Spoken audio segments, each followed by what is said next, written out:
Guru ini sedang melatih murid-muridnya. Semua orang harus menahan kuda-kuda selama 2 jam. Mujin melihat sekeliling dan menyadari ada yang salah, sesuatu yang seharusnya diketahui semua orang. Orang-orang malang ini akan merusak lutut dan punggung mereka. Sang guru sangat yakin dengan metodenya. Tapi saat Mujin berteriak bahwa mereka semua adalah cacing bodoh yang tidak tahu dasar-dasarnya, guru dan para pemimpin sekte benar-benar terkejut. Bahkan para murid pun tercengang. Sang guru menunjuknya dan bertanya apakah otak Mujin hilang bersama rambutnya. Orang-orang dewasa segera menuduhnya mencari-cari alasan karena latihannya terlalu berat baginya. Mujin tidak mundur. Dia bersikeras bahwa latihannya salah. Sang guru sangat marah. Bagaimanapun juga, anak itu mengklaim bahwa latihan Shaolin yang berusia 1000 tahun itu cacat. Mujin kemudian menjelaskan, berlatih dengan kuda-kuda itu akan merusak lutut lebih cepat daripada membangun otot kaki. Jelas sekali, sang guru tidak tahu apa yang dia bicarakan tentang tulang rawan lutut. Dia menuduhnya mencari-cari alasan lagi, mengatakan Mujin terlalu lemah untuk latihan itu. Sang MC kemudian menanyainya, jika seni bela diri dimaksudkan untuk melatih tubuh dan pikiran, mengatakan orang yang lemah tidak bisa melakukannya adalah sebuah kontradiksi. Sang guru kehilangan kata-kata. Jadi Mujin melanjutkan, jika metode latihan ini adalah membuat anak muda menderita untuk melatih pikiran mereka agar tahan terhadap kesulitan di masa depan, maka semua orang dewasa yang telah menderita seharusnya sudah mencapai pencerahan. Benar kan? Pertanyaan Mujin menanamkan benih keraguan di benak para botak muda itu. Tapi kemudian, sang MC menunjuk pada murid kelas 1 itu dan bertanya mengapa orang tua itu belum mencapai pencerahan di usianya. Pria itu berteriak murka, dan untuk pertama kalinya, Mujin merasa dirinya dalam bahaya. Pria tua itu menghampirinya dan mengajukan kesepakatan. Jika murid itu begitu percaya diri, dia harus mengalahkan murid-murid lain tanpa melakukan latihan mereka. Dia harus memenangkan pertarungan melawan murid terbaik di kelas. Anak gemuk yang kuat itu akan menjadi lawannya. Anak itu berdiri dan menerima pertarungan tersebut. Di sisi lain, Mujin tahu ini tidak adil. Kelas beratnya benar-benar berbeda. Pria itu ingin Mujin mundur.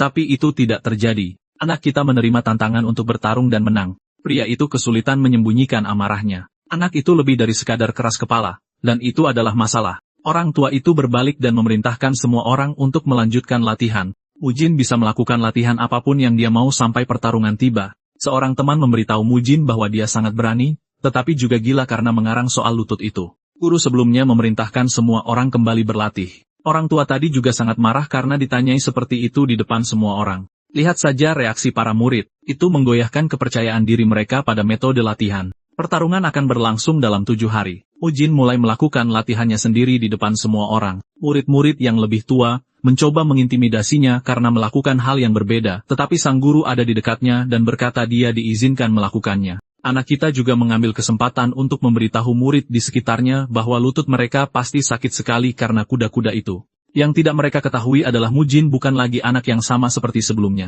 Di kehidupan masa lalunya, Mujin hidup di dunia modern dan memiliki gym. Tugasnya adalah membentuk otot dan memotivasi muridnya untuk mengembangkan tubuh mereka secara alami. Para pria dan wanita menjadi lebih estetik berkat pekerjaannya. Pria sialan ini menyukai manhwa murim. Dan entah kenapa, dia tertidur saat membaca salah satunya, atau mungkin dia bahkan mati. Yang penting adalah dia berinkarnasi ke dalam tubuh anak laki-laki, Mujin. Pelatih pribadi seberat 200 pon itu kini menjadi biksu Shaolin muda yang botak. Ingatannya tentang tubuh ini sama dengan protagonis buku yang baru saja dia baca. Pada hari pertama dia melihat bagaimana para botak ini berlatih, dia tidak bisa menahan diri. Dia harus mempertanyakan segalanya. Sekarang dia dalam tantangan untuk membuktikan kepada para guru bahwa ada cara yang benar untuk melakukan latihan fisik. Sementara itu, murid-murid lain gemetar karena kesakitan dan kelelahan. Mujin mampu mendorong tubuhnya lebih jauh lagi tanpa merasakan sakit.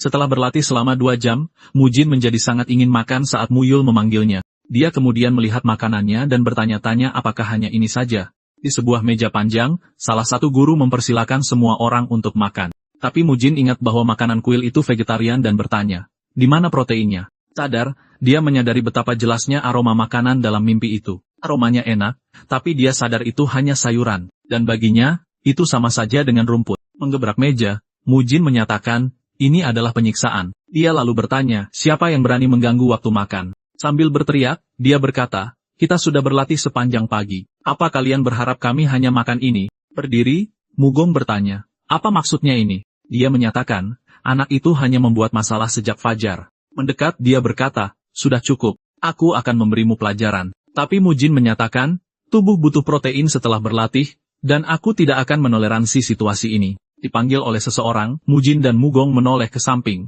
Muncul, kepala Koki Hyun Moon. kepala juru masak kuil Shaolin, berkata dia hanya kebetulan lewat. Mengomentari, dia berkata, murid malang itu pasti sangat lapar. Menawarkan, dia mengusulkan untuk memberi lebih banyak nasi, tapi Mujin menjawab, aku sudah punya cukup. Dia lalu bertanya, apa anak muda itu mau lauk pauk lagi? Karena anak itu jelas-jelas lapar.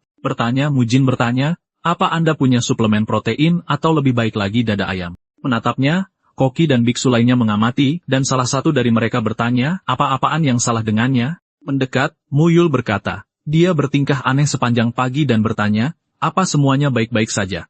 Tapi Mujin hanya berteriak, aku butuh protein agar bisa membentuk otot untuk tubuhku. Dia lalu bertanya-tanya apa yang sedang terjadi. Latihannya terasa berat. Makanannya beraroma seperti makanan, dan dia bertanya, kenapa aku belum bangun juga jika ini adalah mimpi? Mempertimbangkan kemungkinan bahwa itu mungkin nyata, dia memutuskan harus lebih berhati-hati. Mengingat dia adalah seorang murid di kuil Shaolin, dia mengerti bahwa dia harus berhati-hati dengan apa yang dia katakan. Sambil membungkuk, dia meminta maaf menjelaskan, aku sangat lapar. Aku tidak tahu apa yang kukatakan. Menyetujuinya, kepala koki menyatakan, kamu pasti lelah karena latihan. Mencoba menebak, Mujin bertanya, bisakah aku makan kacang-kacangan atau jamur? Menatapnya dalam diam, sang koki tidak menjawab. Mimpi atau bukan, Mujin tetap membutuhkan proteinnya. Rutinitas latihan, sarapan, dan mempelajari kitab suci Buddha membuatnya bosan dan sangat membebaninya. Menerima bahwa dia berada di dalam sebuah novel, dia bertanya-tanya, bagaimana caranya aku bisa pulang? Lalu muncul gagasan bahwa mungkin dia bisa pergi saat ceritanya berakhir. Sebagai protagonis di sekolah bela diri legendaris, dia pasti punya banyak bakat. Secara tidak sengaja menumpahkan tinta ke bukunya, dia menciptakan masalah baru. Menyadari situasinya, dia sadar bahwa dia sudah dikelilingi oleh biksu-biksu lain, dan dia menyadari telah menarik terlalu banyak perhatian. Menatapnya dalam diam, semua orang di ruangan itu terus menatapnya. Tapi dia memutuskan karena dia sudah di sana, tidak ada yang bisa dia lakukan sekarang. Menanyai kepala koki, Master Haijong bertanya, apa itu benar? Dan dia mengonfirmasi, anak itu benar-benar aneh. Lalu Hyun Moon bertanya padanya, apa yang akan kau lakukan dengan Mujin? Menjelaskan, Master Haijong berkata, aku memberinya waktu seminggu untuk membela klaimnya dengan menantang Mugong. Sambil memuji, Hyun Moon menyebut solusi itu bijaksana sebagai cara untuk menghindari kritik, tetapi dia mempertanyakan keputusan untuk membuatnya menghadapi Mugong. Setiap tahun, kuil Shaolin mengundang ratusan anak untuk berkompetisi, tetapi banyak yang tidak tahan dengan pelatihan dan menyerah. Hanya sebagian kecil dari mereka yang memulai yang secara resmi diterima sebagai murid sejati. Oleh karena itu, jarang sekali murid pertama atau biksu senior mengenal nama seorang anak, dan Mugong adalah salah satu dari sedikit yang terpilih. Haijong mengatakan Mugong sempurna untuk tugas tersebut, dan dia akan memberi pelajaran pada anak itu. Mengumumkan bahwa seperti yang dijanjikan, seminggu telah berlalu, Master Haijong menandai momen itu. Dia lalu bertanya apakah keduanya sudah siap. Berbalik, Muyul bertanya pada Mujin apa yang sedang dilakukannya. Dia menjawab bahwa itu adalah peregangan pemanasan. Agar terdengar seperti bela diri, dia menyebut gerakan itu teknik peregangan tungkai depan. Sebagai bagian dari rutinitas pemanasan,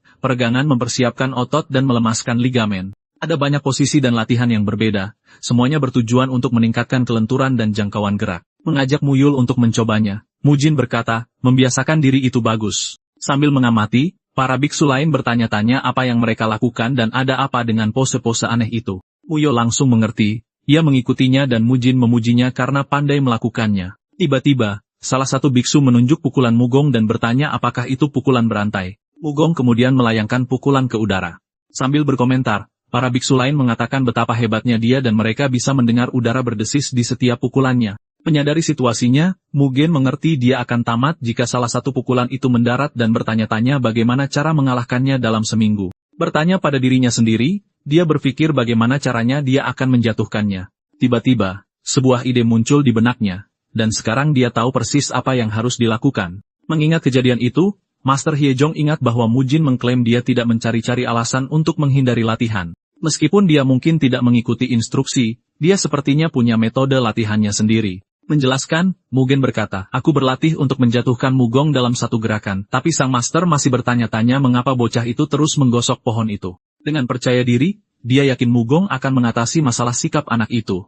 Menyadari tatapan itu, Mugen melihat Master Haijong sedang mengawasinya secara langsung. Mempersiapkan diri, dia menyatakan bahwa anak itu harus menjadi batu loncatannya. Melakukan peregangan di depan lawannya, Mugong tetap tenang. Dia kemudian berdiri dan meregangkan punggungnya. Memberi isyarat, dia bertanya kepada Master Haijong apakah mereka bisa mulai. Sikap anak itu, yang menjengkelkan bagi sang master dan Mugong, terasa kental di udara. Maju selangkah, Mugong berkata, akan kutunjukkan padamu. Menghadapi lawannya, Mugong menunggu sinyal untuk memulai. Menunjukkan kepercayaan dirinya, Mugong menunjukkan betapa susah payahnya dia menyempurnakan pukulan berantainya. Lalu sang master berteriak, mulai dan Mugong segera menyerbu ke depan. Terkejut, Mujin bereaksi terhadap serangan cepat itu. Menyadari bahayanya, dia mengerti itu adalah serangan yang cepat. Terkejut, para biksu lain dan sang master memperhatikan kecepatannya, melihat dia telah menghindari pukulan berantai itu. Mencengkeram Mugong, dia bertindak, sadar bahwa dia tidak bisa menggunakan teknik pertarungan sungguhan pada seorang anak. Setelah mempelajari seni bela diri untuk pertarungan sungguhan,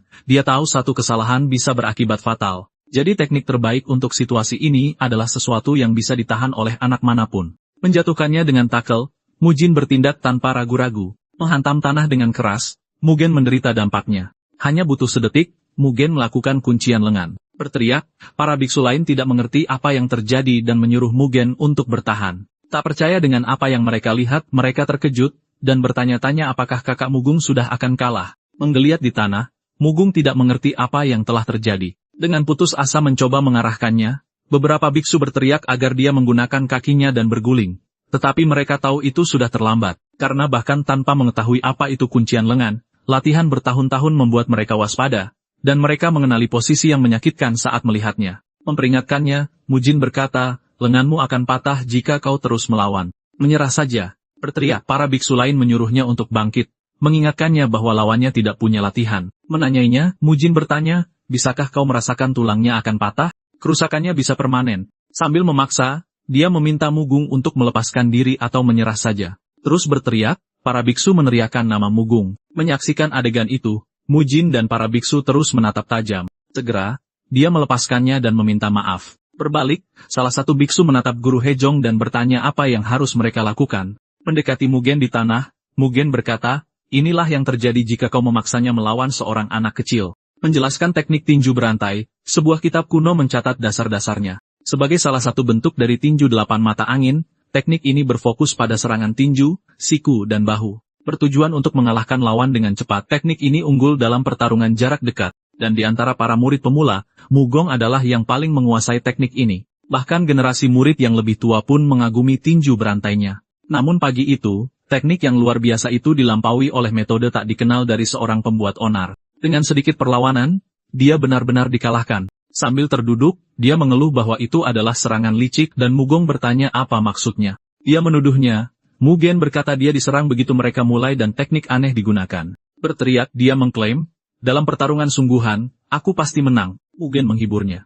Saat mereka berjalan pergi, dia mengoreksinya dengan berkata, namaku Mujin, bukan Mugi. Biksu lain mengamati, menegaskan bahwa pertarungan Shaolin harus dilakukan dengan teknik Shaolin, sebuah aturan yang dilanggar Mujin. Bertanya, salah satu biksu bertanya mengapa jurus rantai tidak digunakan. Menjawab, Mujin berkata bahwa jika dia menggunakannya, mereka hanya akan saling bertukar pukulan dan keduanya akan terluka parah. Menegaskan, dia berkata bahwa dia menang tanpa menyakitinya. Tetapi biksu lain bersikeras bahwa bukan begitu caranya dan teknik Shaolin harus digunakan. Tidak menerima ini, mereka menolak untuk melihat jurus rantai Shaolin dikalahkan dengan begitu mudah oleh seorang anak tak terlatih yang menggunakan teknik tak dikenal. Mengakui, salah satu dari mereka menyadari bahwa Mugong kalah dan bertanya apakah mereka bersikap tidak rasional. Tetapi dia takut jika ini terus berlanjut, akan timbul keraguan pada ilmu bela diri Shaolin. Dalam skenario terburuk, mereka bisa kehilangan semua murid mereka. Berpaling, mereka menyapa Master Heijong dan bertanya apa yang harus mereka lakukan. Kemudian mereka melihatnya tersenyum dan bertanya-tanya apa yang sedang dipikirkannya. Memanggil Mujin, Master Heijong memanggilnya dan dia mendekat. Dia bertanya apakah benar teknik itu digunakan untuk menaklukkan Mugong tanpa melukainya dan Mujin mengonfirmasi. Menyatakan, dia berkata bahwa ini sesuai dengan semangat Shaolin dan mengumumkan Mujin sebagai pemenang tantangan hari ini. Bereaksi, semua biksu menunjukkan keterkejutan atas keputusan itu. Bertanya pada dirinya sendiri, Mujin bertanya-tanya mengapa sang master tiba-tiba menjadi begitu lunak. Tetapi Master Heijong menjelaskan bahwa tekniknya sangat efektif karena lawannya hanya tahu kekuatan kasar. Menegaskan, dia berkata akan mendemonstrasikan esensi dari ilmu bela diri Shaolin. Bersiap, dia mengumumkan bahwa dia akan menunjukkan kekuatan sejati Shaolin melawan kejahatan. Menyeret batu besar ke tengah halaman, dua biksu membuat ruang. Bertanya pada dirinya sendiri, Mujin bertanya-tanya apakah dia akan memecahkannya dengan tangan kosong. Menyadari ini adalah demonstrasi pribadi. Menancapkan kakinya di tanah, dia memberitahu semua orang untuk mengamati dengan cermat karena inilah tujuan mereka berlatih. Kemudian dia meletakkan tangannya di atas batu untuk mendemonstrasikan kekuatan sejati dari jurus rantai. Dengan sebuah teriakan, dia melayangkan pukulan kuat ke batu itu. Hancur berkeping-keping, batu itu pecah menjadi beberapa bagian. Berkata-kata di antara mereka sendiri, mereka membicarakan kekuatan jurus rantai, dan bagaimana mereka sekarang mengerti mengapa dia adalah murid pertama. Tersenyum, Mujin berseru, inilah yang kusebut ilmu bela diri murim sejati. Mampu menembus gunung dengan satu ledakan, ilmu bela diri murim melampaui batas. Mereka juga bisa merobohkan ratusan musuh dengan satu gerakan pedang dan bahkan membuat lawan meledak dengan satu pukulan. Menyela, salah satu biksu bertanya pada Master Heijong apakah tujuan utamanya bukanlah pertahanan. Berbalik, dia mengonfirmasi, ya benar. Menunjuk ke tanah, Mujin membuat gerakan sederhana dan bertanya apakah mereka harus bertahan dengan intensitas seperti itu.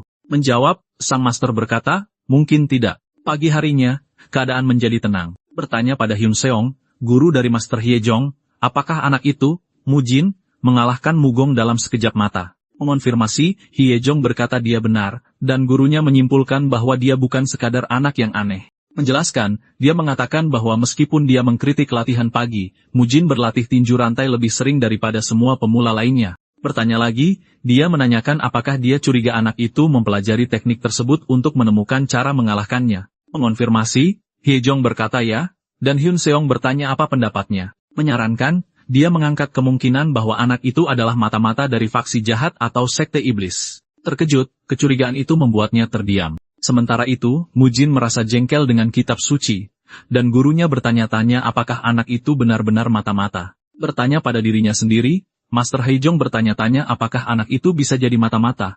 Tapi Hyun Seong meragukannya karena mata-mata sungguhan tidak akan pernah menarik begitu banyak perhatian, kecuali tujuannya adalah untuk mengganggu. Dia menyatakan bahwa tidak ada yang perlu dikhawatirkan karena anak itu masih murid pemula dan waktu akan membuktikan apakah dia mata-mata atau hanya anak yang aneh. Lalu sebuah kemungkinan baru muncul di benaknya. Mengajukan hipotesis, dia mempertimbangkan bahwa anak itu mungkin sebenarnya berasal dari klan seni bela diri. Lagi pula, Mujin tidak mungkin menciptakan teknik-teknik misterius itu sendirian, dan mungkin dia hanya menggunakan teknik klannya. Mempercayai ini, dia berpikir bahwa karena kekaguman pada ayahnya, anak itu akan menolak ajaran 1000 tahun Shaolin hanya untuk membuktikan bahwa teknik keluarganya lebih unggul. Dan setelah mengalahkan Mugong, dia akan semakin bertekad yang bisa memperumit situasi. Menyarankan solusi, Hyun Seong mengusulkan agar mereka mungkin harus meminta bantuan Bayopgang. Terkejut, Heijong bertanya apakah Bayopgang sekarang bukan anggota dari aula disiplin. Meyakinkannya, gurunya mengatakan bahwa Bayopgang masih menganggap dirinya bagian dari aula Arhat dan keterlibatannya mengubah segalanya.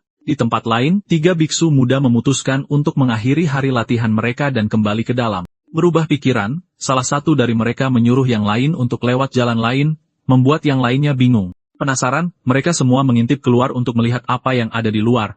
Bertanya-tanya apakah dia melihat hantu. Melihat ke halaman, mereka melihat seorang pria berlatih dan bertanya-tanya mengapa dia ada di sana. Mengenalinya, salah satu dari mereka berkata, itu Sang Inkuisitor, kakak Bayopgang. Dia bertanya lagi mengapa dia ada di sana. Saling bertanya-tanya, para biksu lain tidak mengerti mengapa pria yang selalu berlatih hingga larut malam itu melakukan kuda-kuda di sana. Menduga-duga alasannya, salah satu anak muda berpikir dia ada di sana untuk menekan mereka agar berlatih lebih keras. Sambil berkomentar, biksu lain berkata bahwa Beopgang memang selalu intens, dan tidak heran mereka memanggilnya Sang Inkuisitor. Sambil tertawa, salah satu anak muda berkata, Beopgang, anjing penyerang liar dari aula disiplin, telah menemukan tempat yang tepat untuknya. Meralat mereka, salah satu biksu mengungkapkan bahwa kakak Beopgang akan kembali ke aula Arhat bersama mereka mulai besok. Terkejut, yang lain mempertanyakan informasi itu karena mereka pikir dia akan mulai di aula disiplin pada periode berikutnya. Sudah menjadi rahasia umum bahwa Beopgang memiliki peringkat tinggi dan telah menetapkan standar disiplin yang lebih ketat untuk murid generasi ketiga. Mendengar bahwa dia mengunjungi setiap aula untuk lebih memahami peraturan sebelum kembali ke aula disiplin, rumor pun menyebar. Tapi Beopgang sangat keras dan selalu memimpin dengan memberi contoh, tidak pernah meminta siapapun melakukan sesuatu yang tidak akan ia lakukan sendiri. Sejak latihan dasar, dia berlatih lebih banyak dan lebih lama dari siapapun, yang membuat lututnya kelebihan beban. Mengerahkan seluruh kekuatan batinnya, dia mengatasi rasa sakit yang terus-menerus bahkan saat berjalan, dan kini lututnya hampir tidak berfungsi. Baginya, latihan adalah perjalanan suci, dan rasa sakit hanyalah bagian dari jalan itu. Setelah menyelesaikan 30 menit kuda-kuda, dia berdiri dan bertanya, di mana anak itu, Mujin? Sambil membayangkannya, Bayopgang membayangkan si pembuat onar dan bintang baru dari aula Arhat yang guru Hyun Song bicarakan.